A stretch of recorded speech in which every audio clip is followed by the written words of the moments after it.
Okay, so this is part 2 of using serpentines to get pole flexion with Dawn. And as you can see here, we start out and she's wanting to go pretty fast. She's inverted. She's not giving me her pole. She's at about a 45-degree angle. And so I just used this as a warm-up time. And I actually went about 10 times around the arena, cutting it in half in the middle on the long side. And she's not that bad. She's just too fast. She's very forward. Her nose is at a 45. But instead of lunging for 20 minutes, I just went ahead and rode her in this gait for about 20 minutes to really warm her up, because Dawn is such that you really can't get her mind and you can't get her relaxed until you've warmed her up. And a lot of horses are like that. But here you can see she's kind of inverted there. She's not rounded. Her pole is not flexed. And trust me, I'm trying to get that pole, but she's just not giving it to me. So look at that. Just really inverted. You can see that U shape in her back. And there's another shot, which she looks a little bit more round, but you can see the very forwardness of it all. And so after 10 times around, I started these serpentine exercises, which, you know, these are not done with the legs. Serpentine exercises are done with the hands. It's all about getting that responsiveness and that softness in the neck, in the mouth, and in the pole. And so we've got to loosen up her neck. We've got to loosen up her shoulders. We have to loosen up her mouth. And so the serpentines, there's no rhyme or reason. You just go like a snake. You go one direction, then the other, left, right, left, right, left, right. No diameter in the circle, no length, no number of steps, and no leg pressure. Just simply pulling left, pulling right with the hands. And then as you could see, when she walked off, I had a little bit of pole control there. Look at that right there. Okay, so it's still not a lot, but you can see that nose is almost vertical, but you can see that she's still really tight in the pole. And so there's the view. She's not quite as forward. Her nose is almost vertical and slightly flexed in the pole, and that's after doing serpentines. And so I went around and did this exercise. I would gait down that fence line, and then I would bring her around and do more serpentines. And each time I did more serpentines, she got a little better in the pole. And when I would get her good in the pole, I would go ahead and transition into that walk.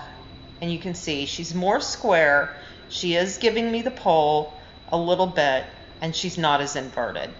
And she's striding real nicely because she's beginning to rock backward onto her hind end. Here's some more serpentines.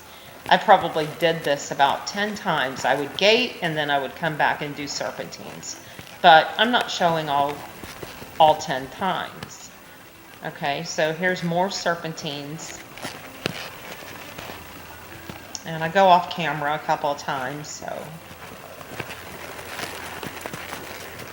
But each time I did these, look there. I'm getting a little bit of pole, but not enough, and you can see how she resisted. Okay, so this really does help them, you know, it helps them drop their head, but I want more than just a head drop. I want that pole bended, and look right there, I got it. So that, I hold her there, and I begin to walk off out of that and do my next time around the arena, where I've actually got some curvature in that pole. You could see it. And then sure enough, here going down the fence, we've got, and I'm just doing a walk. This is really not a gait exercise. This is a pole control exercise. So the thing I'm worried about most is getting her to yield at the pole, to yield to the bit, yield at the pole, just like that. Look at that. That's a beautiful shot. And when I got that arch in the neck, I walked off, and there she's even more vertical and she's more yielded. And the other thing that you can't necessarily see is that I'm beginning to be able to really work with those softer hands and to have her more responsive to my hands. You know, you use as much as you have to, but as little as possible. And so this is where she's really beginning to gets softer, she's beginning to respond without as much pressure, and there I've really got that pull right there. Okay, and so I give her a chance to drop her head and walk around a little bit like that, and then when I get the pull, I walk off in that position again. Okay, so this is like her third exercise since I started the Serpentines. I've been working her for 6 months now. I probably could have achieved this in about 3 had I had the time to work, but I've been through, buying a new house, moving, and a lot of other things in my life. But there you can see her head starting to nod as she relaxes, and she's really becoming a little bit more animated the more freed up she is in the muscles of her shoulders and her neck.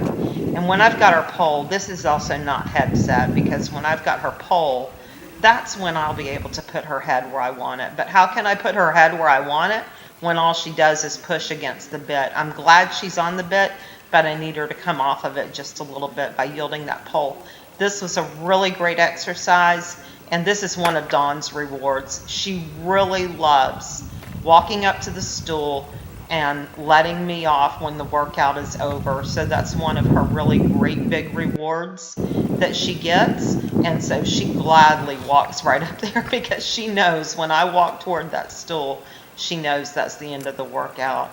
And I was just really thrilled with today. This was the biggest progress that I had seen.